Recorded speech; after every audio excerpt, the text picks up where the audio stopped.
bertahap dalam rangka pengembangan khususnya program studi.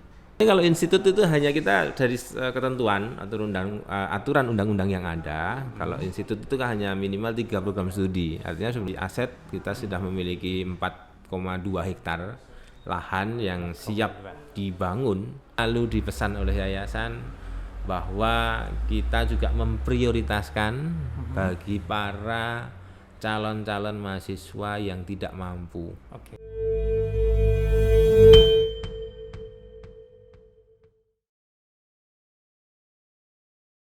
Assalamualaikum warahmatullahi wabarakatuh. Halo, salam jumpa Stitek People di Stitek Talk edisi kali ini, di mana edisi kali ini spesial banget karena dalam rangka memperingati Disnatalis Stitek yang ke-18, tepatnya kemarin pada tanggal 9 Mei 2023. Dan di usia yang ke-18 tahun ini, kita berharap semoga Stitek menjadi perguruan tinggi nomor 1 terus di Kota Bontang dan nantinya menjadi perguruan tinggi yang sangat luar biasa majunya di Kalimantan Timur. Apalagi di Kalimantan Timur nanti akan ada satu kota sebagai ibu kota negara. Jadi ini tantangan dan juga kesempatan bagi Stitek, bagi kampus kita untuk menghadapi kemajuan Indonesia nantinya.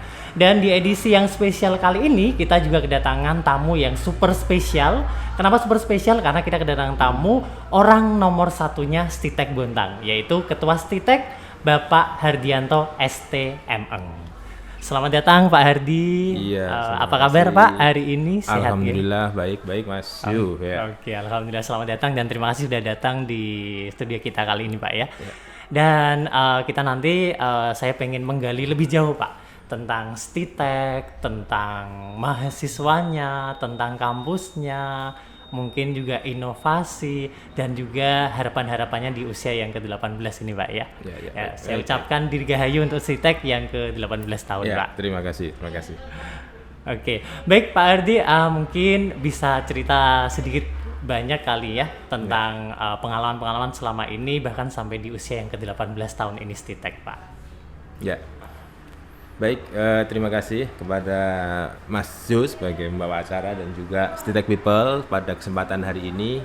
Kita di sini ya berdiskusi ya terkait dengan Stitek. Alhamdulillah tepatnya pada tanggal 9 Mei kemarin Stitek Bontang telah berusia ke-18. Tentunya ini sebuah usia yang tidak sedikit. Nah, artinya sudah kalau manusia mungkin remaja lah, ya ke arah dewasa lah seperti itu ya. Namun kalau dari sisi perguruan tinggi memang tentunya kita tahu sama-sama perkembangan perguruan tinggi juga memang tidak dilihat dari usia saja gitu kan, namun dilihat dari prestasi dan yang lain sebagainya seperti itu.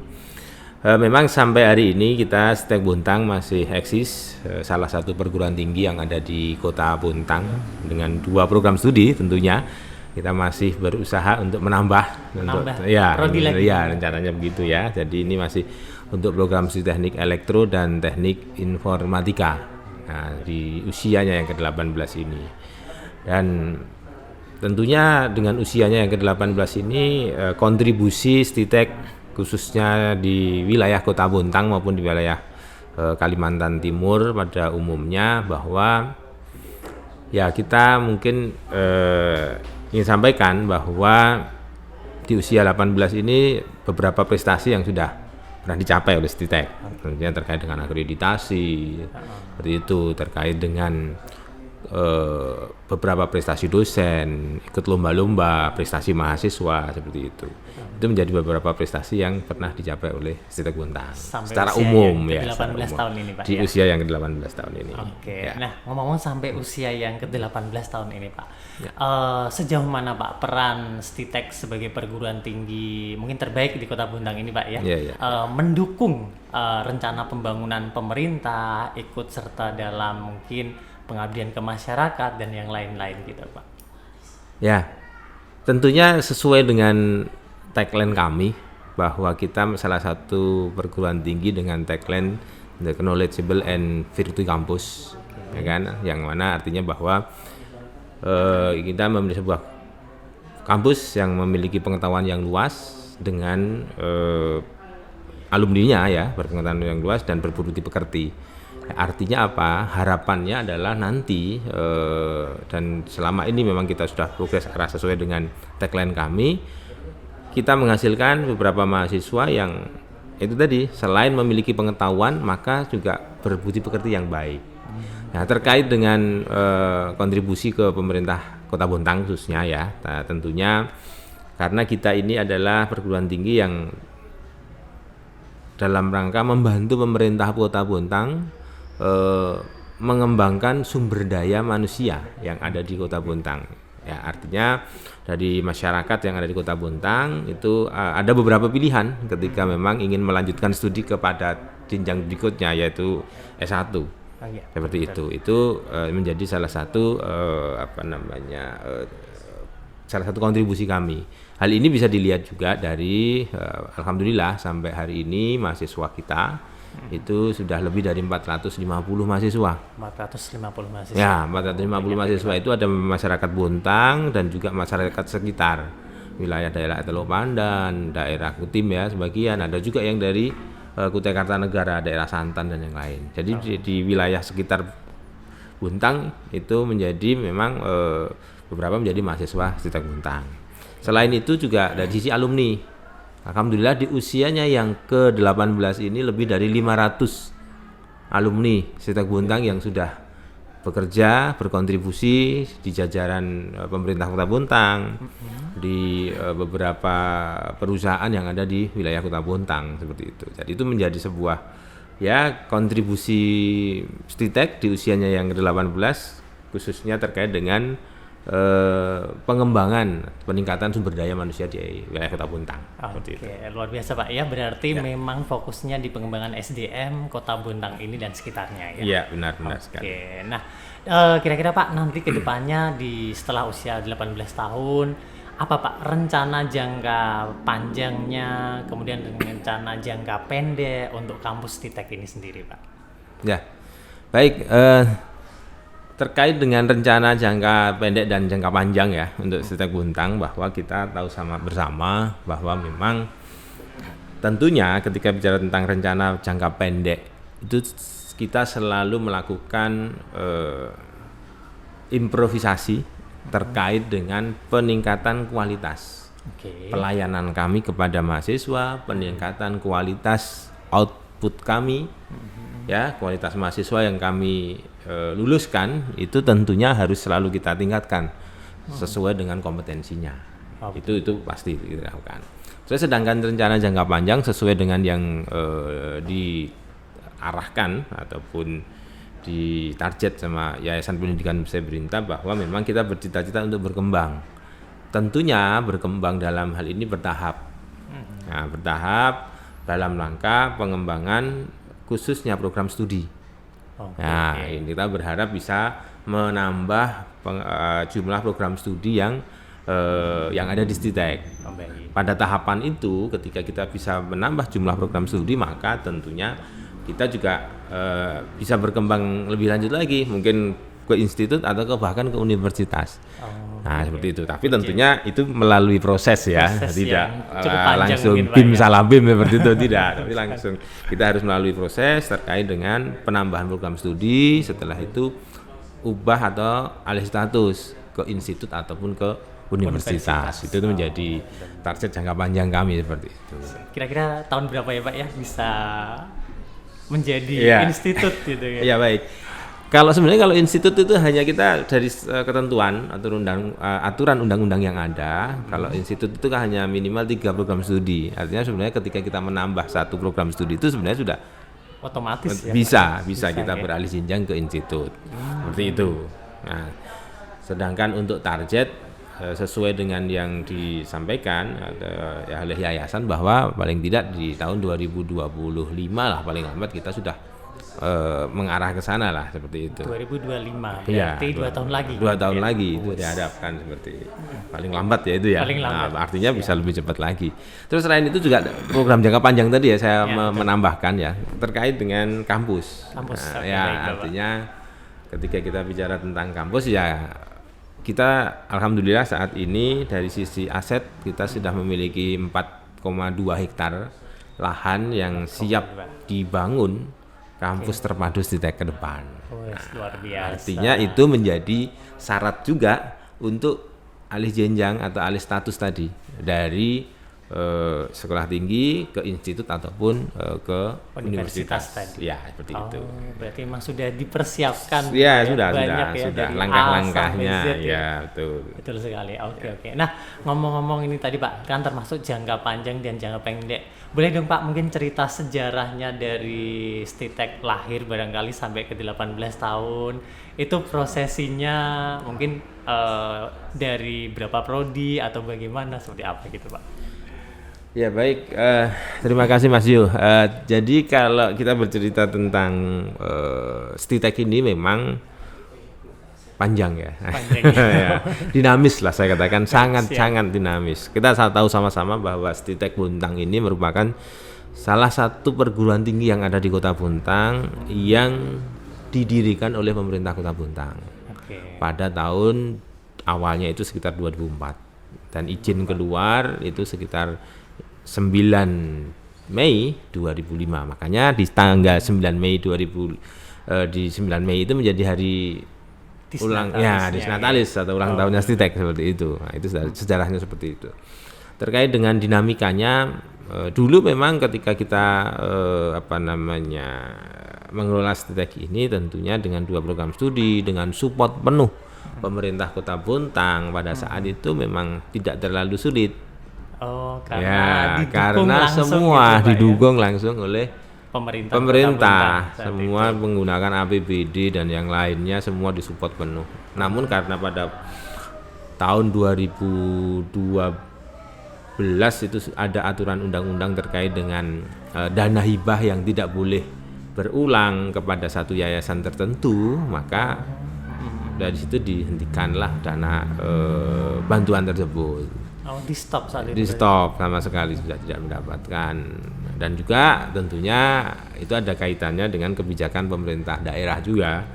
Nah, jadi kebijakan pemerintah daerah memang sudah tidak mensupport. Namun alhamdulillah dengan kerja keras tim, kerja keras semua yang terlibat, khususnya dalam hal ini Yayasan Pendidikan Bisa Perintah yang kepengurusannya dilakukan perubahan di tahun 2013 dan melakukan beberapa perbaikan lah ya, perbaikan dari instrumen ataupun instrumen kerja karyawan terkait dengan tata kelolanya itu kan diperbaiki semua oleh yayasan dan alhamdulillah akhirnya mulai 2013 itu kita mandiri 100%. 2012 di stop, 2013 langsung bisa mandiri. Iya, meskipun sempat ada ya biasalah ya namanya dinamika, ada naik turun ya, ada goyang sedikit itu wajar sih. Tapi alhamdulillah sekarang kita bisa melihat bahwa STITEK ini memang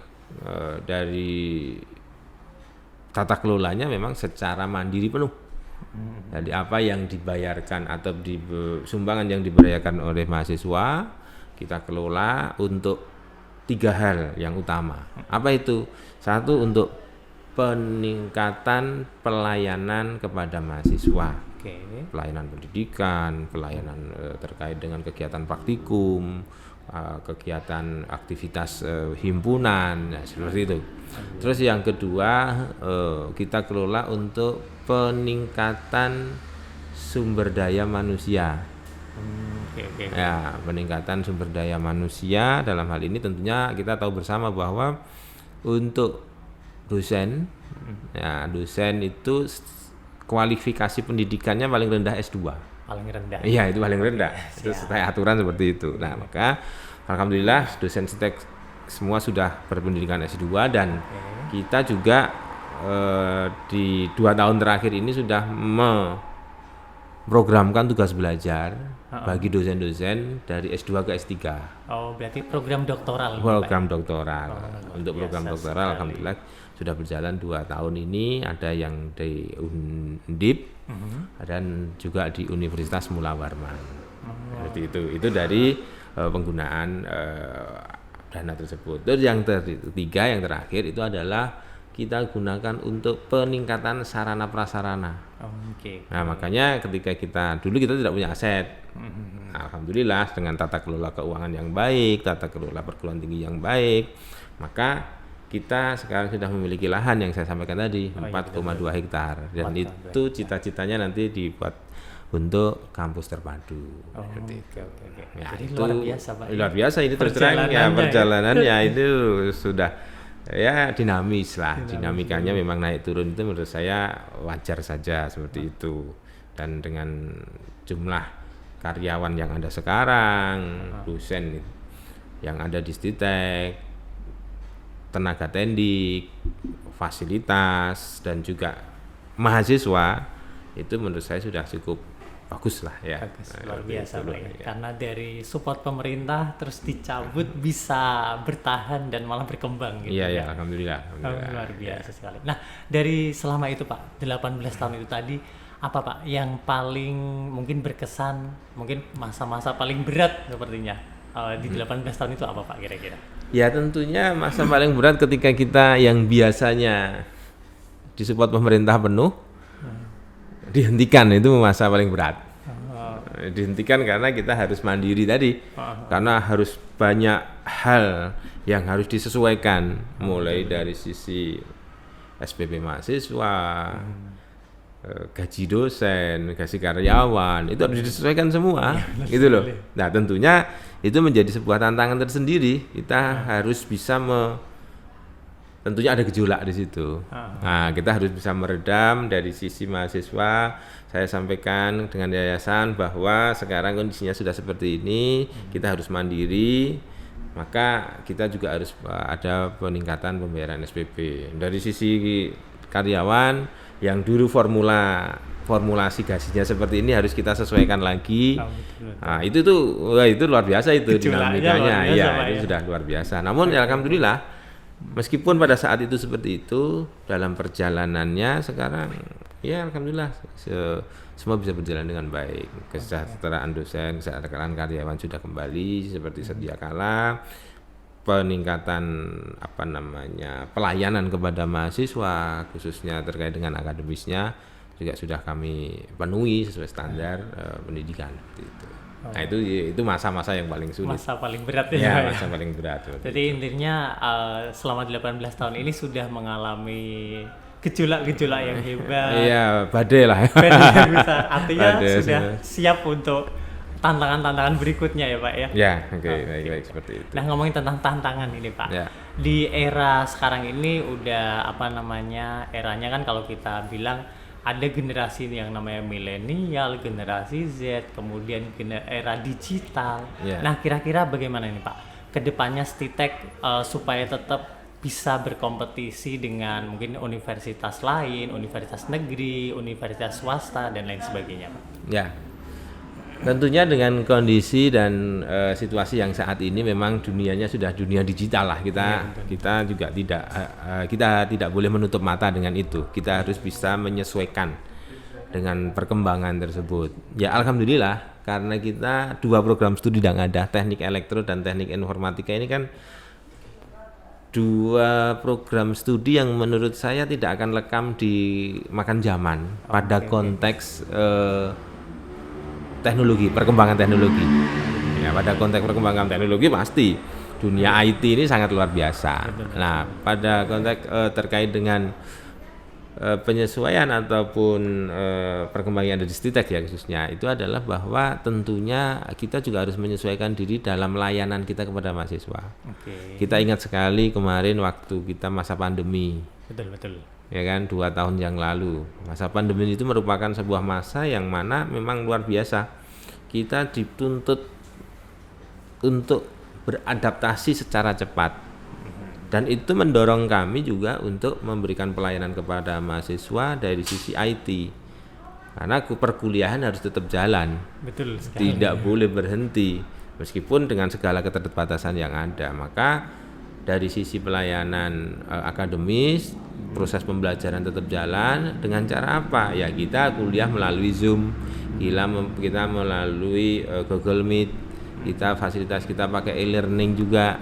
Nah itu yang menjadi bagian dari penyesuaian kami pada konteks perkembangan teknologi yang ada, yang memang waktu itu memang sangat didorong kondisi pandemi seperti itu.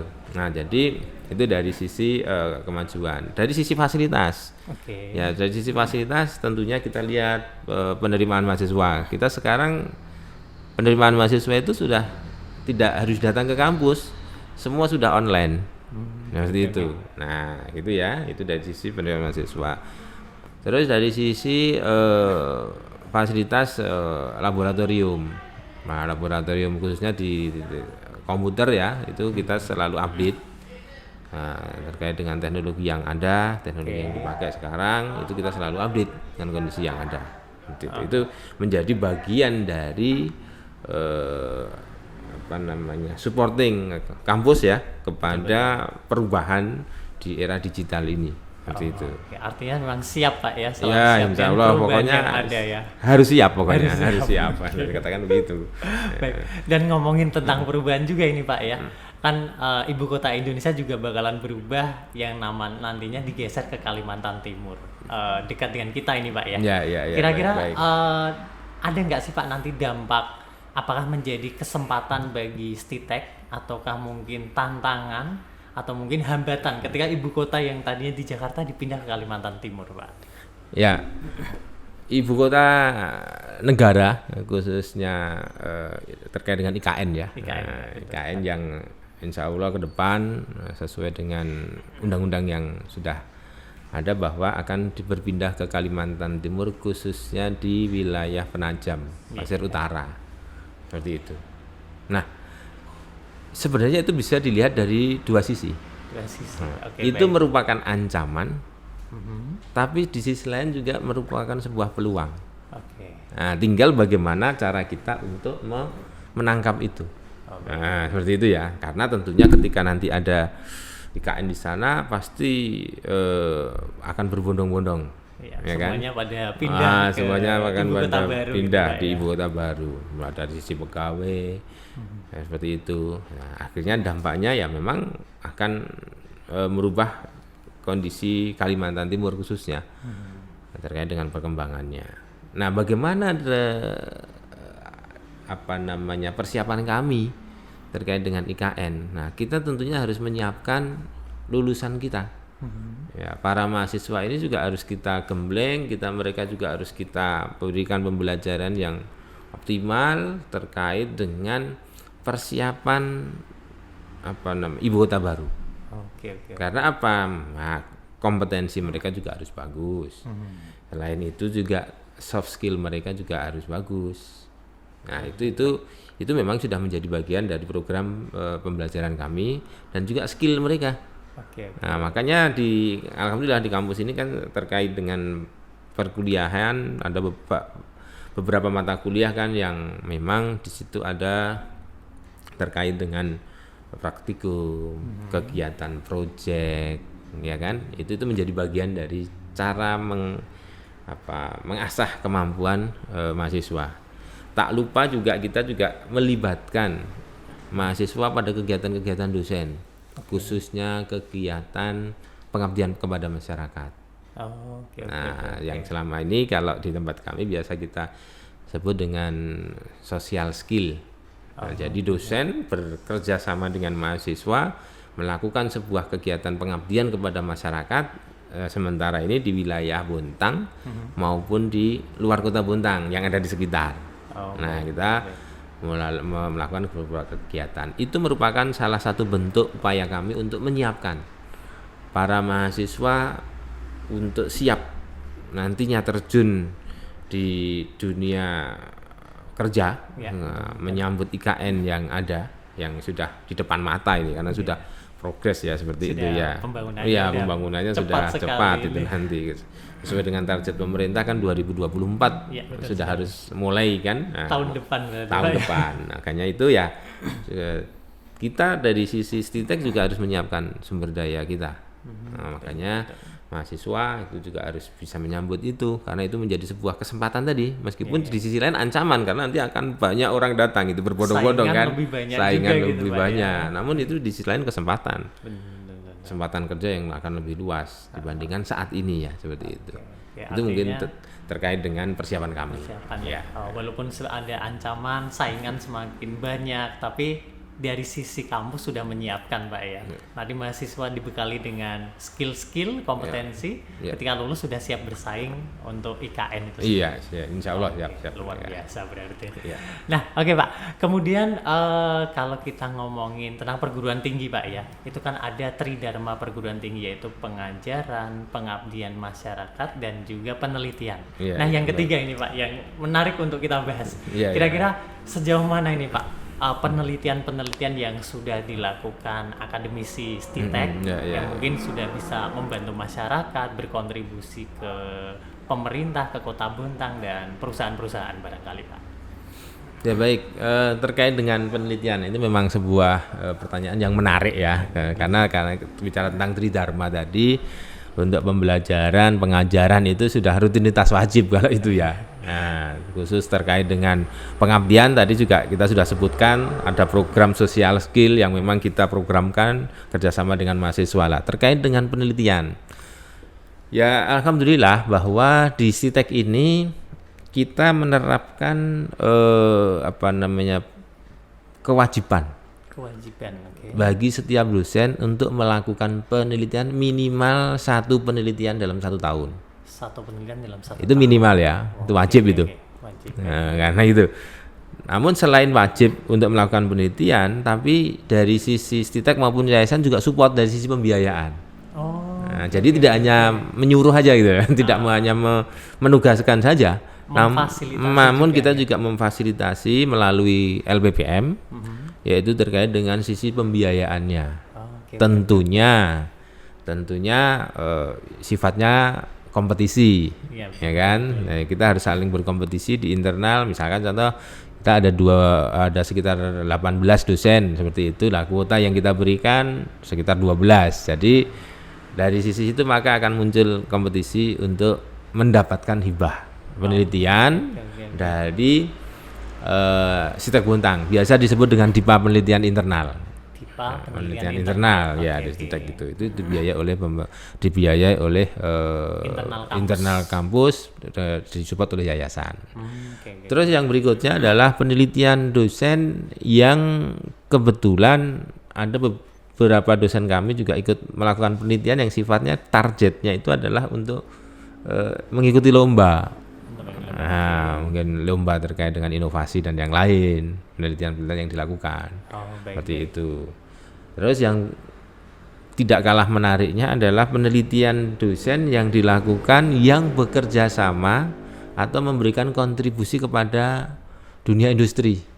Ya alhamdulillah STITEK ini dunia industri maupun dari pemerintah ya. Jadi STITEK ini setiap tahun dipercaya untuk PT Badak itu kami juga selalu diminta untuk melakukan penelitian 2 terkait dengan dampak Sosek Puskesmas, dampak sosial ekonomi ke masyarakat dan kesehatan masyarakat, dampak PT Badak terhadap kondisi di wilayah Bontang.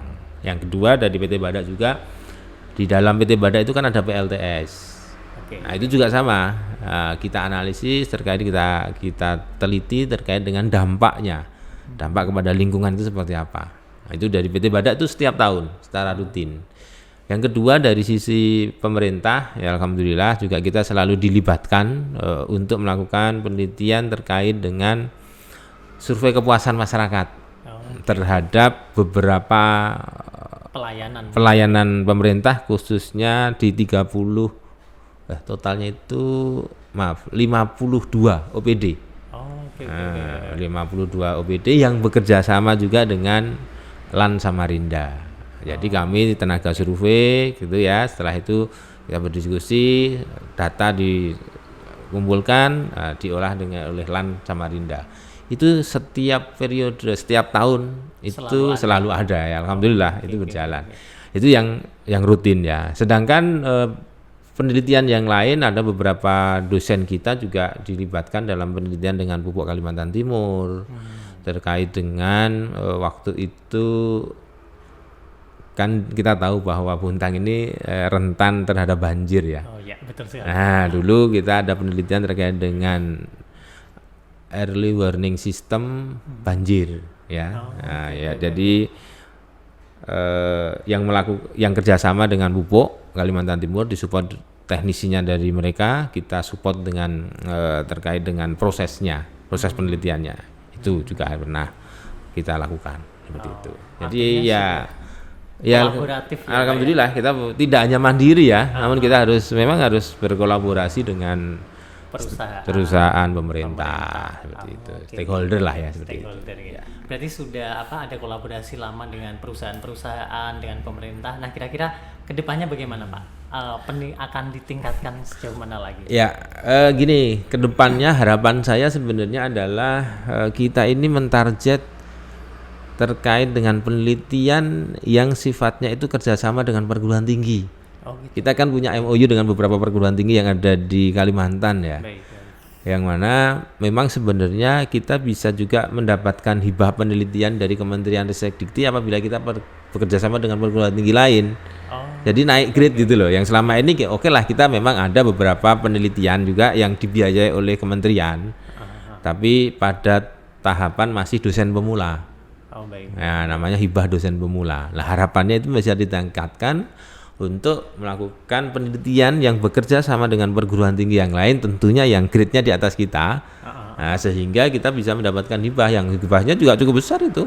Dari kementerian itu bisa sampai ratusan juta. Lumayan nah, itu menjadi target sih, dari target kami. Jadi tidak hanya dari DIPA internal bekerja sama dengan stakeholder yang ada di Bontang, namun kita juga harus mentarget terkait dengan penelitian yang bisa didanai oleh hibah dari Kementerian Ristekdikti pada konteks yang kerjasama dengan perguruan tinggi. Itu menjadi target ke depan sih sebenarnya. Iya, harapannya begitu. Oke, semoga nanti bisa segera tercapai Pak ya. Iya, baik. Karena untuk menaikkan grade berarti ini ya. Iya, luar biasa itu nanti. Karena itu nanti akan berdampak juga kepada akreditasi tentunya, penilaian akreditasi seperti itu. Luar biasa. Dan kemudian Pak, mungkin bukan yang terakhir, tentang inovasi kali Pak ya. Apa ini Pak, inovasi-inovasi yang sudah dilakukan di STITEK sendiri khususnya untuk pengajaran ke mahasiswanya, untuk mempersiapkan mereka supaya siap kerja. Kadang kan dalam pembelajaran di kampus dengan dunia kerja kan beda sekali Pak ya. Lulus kaget. Kok seperti ini. Nah kira-kira apa itu Pak inovasi yang sudah dirancang yang sudah diaplikasikan untuk mahasiswanya sendiri? Oke, baik. Kalau inovasi ya tentunya inovasi yang ingin dilakukan di kampus dalam rangka mempersiapkan tadi sebenarnya itu ngeling lagi dengan yang IKN tadi. Ya, inovasi yang kami lakukan adalah bahwa mahasiswa ini tidak hanya belajar di dalam kelas.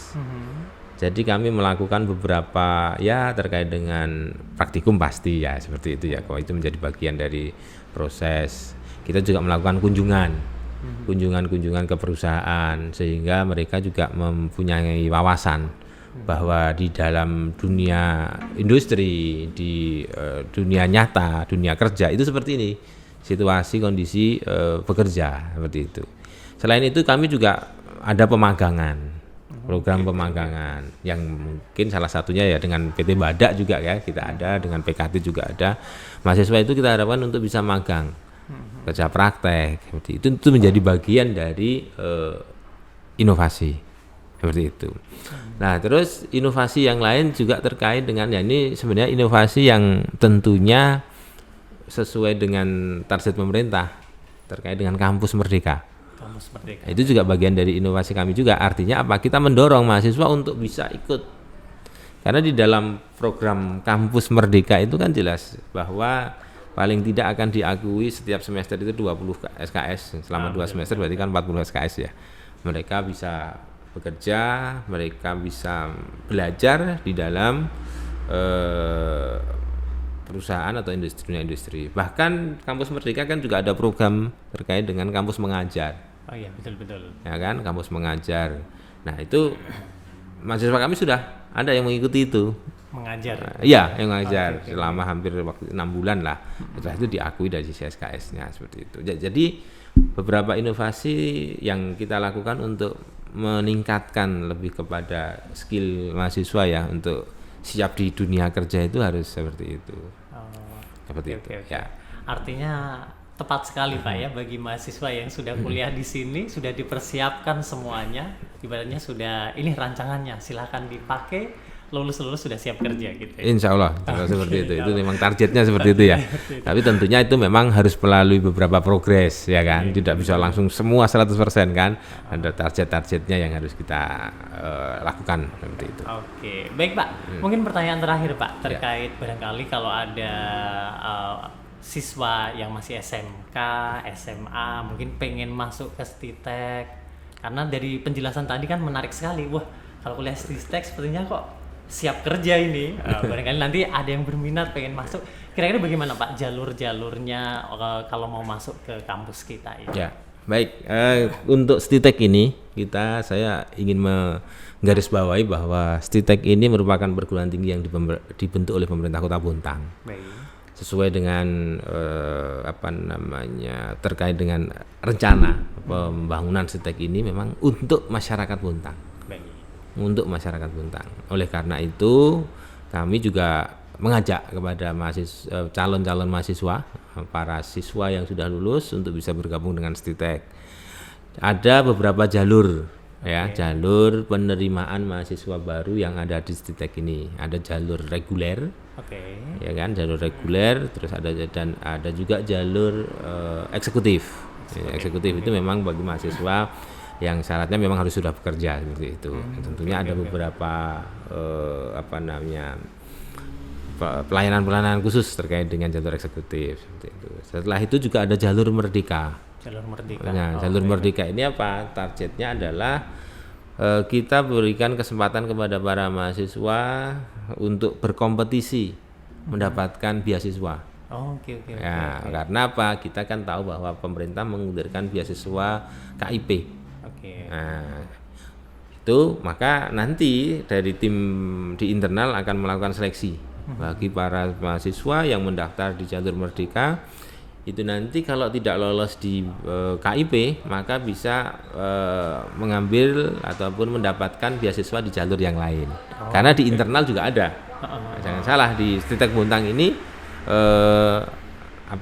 untuk terkait dengan beasiswa itu ada juga dari yayasan. Seperti itu. Makanya terus terang ini sebuah kesempatan yang baik bagi masyarakat Kota Bontang kalau ingin belajar IT terkait dengan elektro, ya tidak usah jauh-jauh. Di kota kita aja sendiri saja gitu. Di Kota Bontang ini kita bisa bekerja sama untuk itu.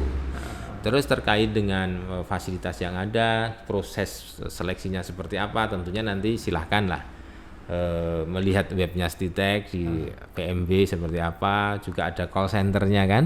Nah itu nanti bisa diajak untuk berkomunikasi ya, minta untuk mencari informasi lah. Nah, mencari informasi di situ silahkan saja. Jadi semua informasi sudah ada di web kita Pak. Sudah ada di web. Nah, tinggal dicari sendiri prosesnya seperti apa diikuti.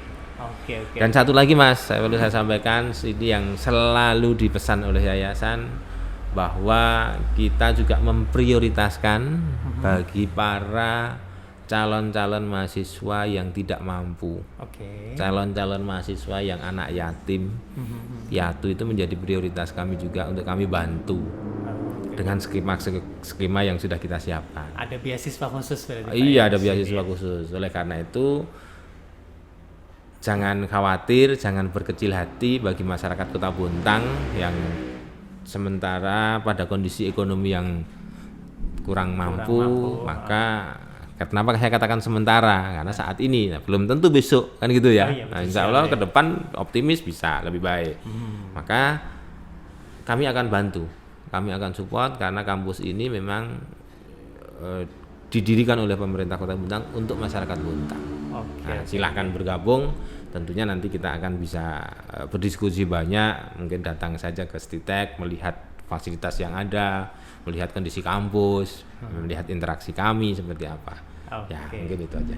Siap. Dan terakhir ini Pak, yang paling akhir, kalau kita sendiri kan punya 2 prodi ya Pak ya, elektro dan informatika. Sementara kalau kita lihat kan pasti yang masuk ke sini tidak hanya siswa yang dari SMK atau dari SMA jurusan IPA, Ya, mungkin ya. juga ada dari jurusan bahasa ataupun IPS. Ya. Nah, mungkin pengalaman Bapak selama mengajar, adakah Pak kesulitan-kesulitan bagi siswa-siswa dari jurusan IPS ataupun bahasa untuk menyesuaikan diri dalam pembelajaran di STITEK itu sendiri, Pak?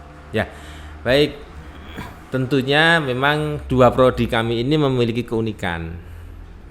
Untuk elektro memang sifatnya wajib eksakta. Oke. Karena kalau memang dari tadi disebutkan dari bahasa, dari IPS itu agak sedikit kesulitan tentunya. Pasti itu karena kita lebih banyak belajar terkait dengan ilmu-ilmu nyata di elektronya seperti itu. Ya, betul. Keelektroannya itu agak. Namun kalau di informatika itu lebih soft, lebih bisa cepat untuk beradaptasi. Oh, artinya fleksibel ya? Iya, artinya apa? Di informatika ini juga mungkin ketika ada beberapa mahasiswa, memang biasanya di awal itu agak perlu waktu lah ya penyesuaian. Namun dengan sumber daya dan upaya dari STITEK Bontang sendiri, karena keunikan STITEK apa salah satunya? Dosennya itu standby semua.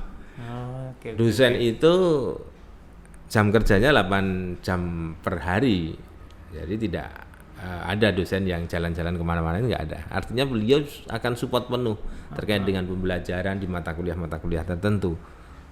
Ya, artinya apa? Kami akan membantu bagi calon-calon mahasiswa yang memang berasal dari background pendidikannya itu memang bukan eksakta. Tentunya perlu kerja keras. Baik. Tentunya perlu kerja keras, perlu semangat, kan gitu. Iya, betul sekali. Karena kalau kita sudah berusaha membantu tapi mahasiswanya tidak ada semangat untuk nggak ada mengejar, semangat ya sama saja kan gitu kan. Intinya gitu. Jadi intinya adalah bahwa memang kita akui bahwa ketika dari bukan dari eksakta itu masuk khususnya di teknik informatika pun tentunya harus ada kerja keras dari mahasiswa untuk belajar, dosen, tenaga-tenaga pendidik yang ada di Bontang ini akan membantu. Siap membantu, memfasilitasi seperti itu. Dan jangan lupa kita kan di sini full wifi nih. Iya, betul. Nah, artinya apa?